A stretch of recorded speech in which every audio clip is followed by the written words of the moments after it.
Good evening, my Real News Midday TV family. Welcome back to the channel for another news update. And in the news this evening, correctional officer and the security guard accused of smuggling ganja into prison granted bail. A correctional officer and a security guard who were allegedly held with a quantity of ganja at the St. Catherine Adult Correctional Center are to reappear in court on December 10. The correctional officer Maurice Bennett and the security guard Sian Cohens are charged with the possession of and dealing in ganja and introducing a prohibited article into a penal institution. When the accused men appeared in the St. Catherine Parish Court before Parish Court Judge Janelle Nelson Gale, Bennett was granted $800,000 bail, while Cohens was granted $200,000 bail. It is alleged that the men were held with packages of ganja as they were entering the facility on October 8. They were arrested and taken to the Spanish Town police station. An investigation was conducted and both men were later charged. The men were represented by attorneys at law Kimoy McAaron and Denise Hinson. Man's body found wrapped in bedsheet in Spanish Town. Detectives assigned to the St. Catherine North Police Division are trying to ascertain the identity of a man whose body was found wrapped in a bedsheet on Friday. The police say about 5:30 p.m. they were called to Prince Avenue, Spanish Town, where the body was seen in the white bedsheet. The body had what appeared to be gunshot wounds to the back of the neck. The scene was examined and the body was removed to a morgue. The Spanish Town Criminal Investigations Branch is conducting a probe of the matter. Curfew in Casava Peace extended. The police say a curfew that was imposed in sections of Casava Peace, Kingston 8 on Thursday will be extended for another 48 hours. The curfew will now end at 6 a.m. on Monday.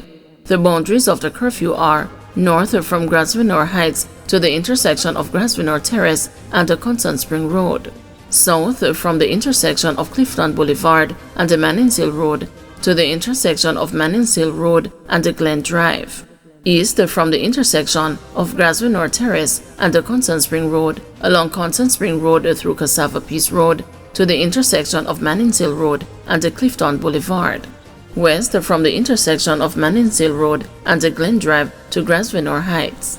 During the hours of the curfew, all persons within its boundaries are required to remain in their premises unless otherwise authorized by the ground commander. Ninja Turtle charged with a shop breaking and larceny. 19-year-old Keando Forshaw, also called Ninja Turtle, has been charged with a shop breaking and larceny following an incident in Sandy Bay, Hanover on Sunday.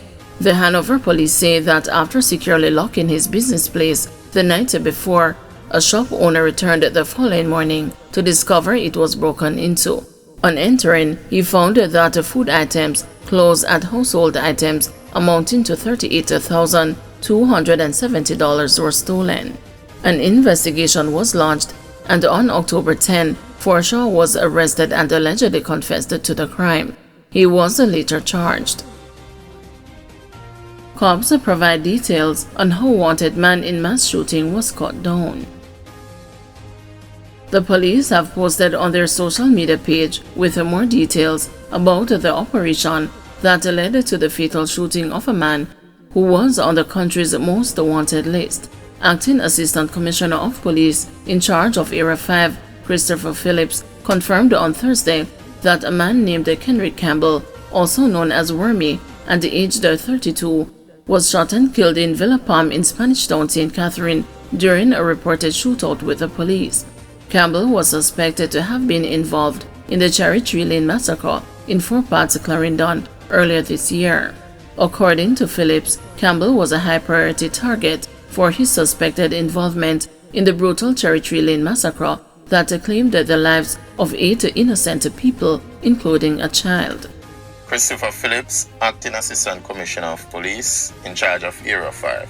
The death of Kenrick Campbell, also known as Wormy, marks a significant breakthrough in our ongoing efforts to dismantle organized crime and bring to justice those who threaten the safety of our communities. Campbell had been a high-priority target for his alleged involvement in the brutal Cherry Tree Lane killings, a crime that claimed the lives of 8 innocent people, including a child.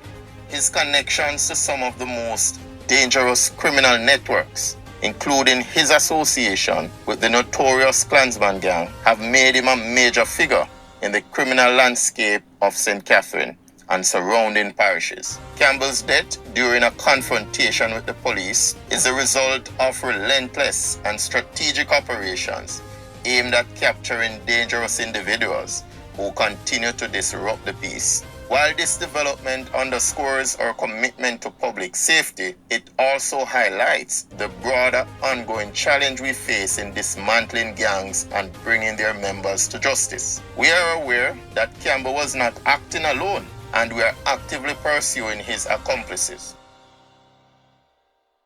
Men who allegedly set man on fire charged with murder. 2 men who allegedly doused a man with a gasoline and then set him on fire after a verbal dispute at a bar in their community have been charged with murder. The deceased has been identified as 34-year-old Kamar Smith of Glen Drive, Kingston 8. Charged with Smith's murder are 57-year-old Garnet Dale, otherwise called Lazarus, a security guard, and the 42-year-old Kamar Wilson, both of the community. Reports are that about 9 a.m. on Saturday, April 27, Smith and the persons from the community had a verbal dispute during which he was allegedly attacked by Dale and Wilson, who doused him with gasoline and then set him ablaze. Smith, upon realizing that he was set on fire, quickly removed his clothing and jumped into a water container in an effort to extinguish the flames, the police said. He then reportedly ran to the station with severe burns all over his body. He was assisted to the hospital, where he was admitted in a serious but stable condition. However, on Tuesday, May 2, Smith succumbed to his injuries and was pronounced dead. Dale and Wilson were formally charged on Friday, October 11. Their court date is being finalized. Tire repairman facing charges after allegedly beating and robbing woman in her home. A tire repairman of Sandy Bay, Hanover, has been charged with assault occasioning bodily harm and robbery with violence after he allegedly beat a woman in her home and then made off with her purse on Friday. He has been identified as a 30-year-old Ian Buchanan. According to the police, about 1:26 p.m., Buchanan went to the woman's home to visit her. However, she asked him to leave, but he refused. An argument reportedly developed, and Buchanan allegedly hit the woman multiple times, causing bruises and swelling to her body. It is further alleged that he then robbed the woman of her bag, which contained the money and other items. A report was made to the police, and Buchanan was later arrested and charged after being pointed out by the woman.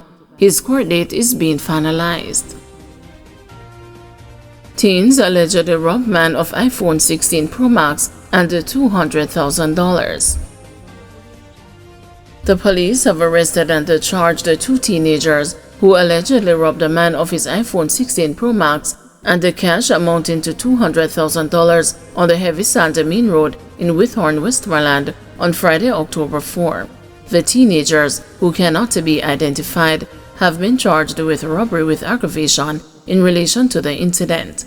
Reports are that about 7 p.m., a man was walking along the roadway when he was allegedly pounced upon by both the teens who he knew, one armed with a knife and the other with a machete. It is alleged that the teens demanded the man's phone and the cash before escaping on foot in the area.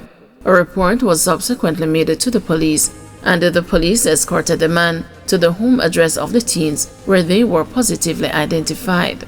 They were both arrested and later charged. Their court date is being finalized. Thank you everyone for watching. See you tomorrow morning at 6 a.m. for another news update.